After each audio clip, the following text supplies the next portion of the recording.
जीवन में पति पत्नी दोनों महत्वपूर्ण हैं। किसी बात पर सुबोध की अपनी पत्नी से लड़ाई हो गई। सुबोध बड़बड़ाते हुए घर से बाहर निकला। सोचा कभी इस लड़ाकू औरत से बात नहीं करूँगा। पता नहीं क्या समझती है अपने आप को। जब देखो झगड़ा सुकून से रहने नहीं देती। नज़दीक चाय के स्टॉल पर पहुंचकर चाय ऑर्डर की और सामने रखे स्टूल पर बैठ गया। तभी एक आवाज़ सुनाई दी, इतनी सर्दी में चाय बाहर पी रहे हो? उसने गर्दन घुमाकर देखा तो साथ के स्टूल पर बैठे बुजुर्ग उससे कह रहे थे, आप ही तो इतनी सर्दी में इस उम्र में बाहर हैं।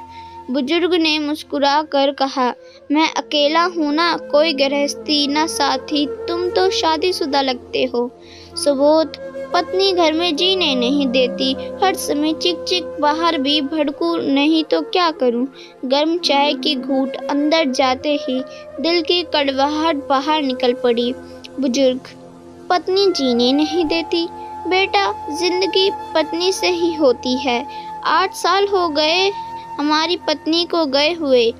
जब जिंदा थी कभी कद्र नहीं की, आज कमबख्त चली गई तो भुलाई नहीं जाती।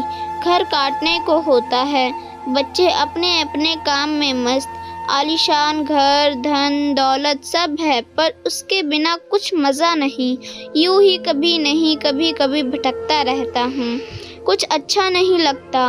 उसके बिना उसके जाने के बाद पता चला वह धड़कन थी मेरे जीवन की, और मेरे घर की सब बेजान हो गया।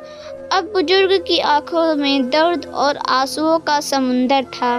सुबोध ने चाय वाले को पैसे दिए, नज़र भर बुजुर्ग को देखा और 1 मिनट गवाए बिन घर की ओर मुड़ गया।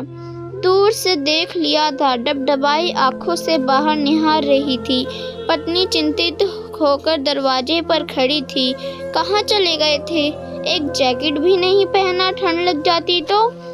तुम भी तो बिना स्वेटर पहने दरवाजे पर खड़ी हो। कुछ यूं ही दोनों की आंखों ने एक दूसरे के लिए प्यार को पढ़ लिया। दोस्तों, उम्मीद करती हूँ कि ये कहानी आपको पसंद आई होगी। अगर पसंद आई हो तो कृपया लाइक और सब्सक्राइब करना ना भूलें। धन्यवाद।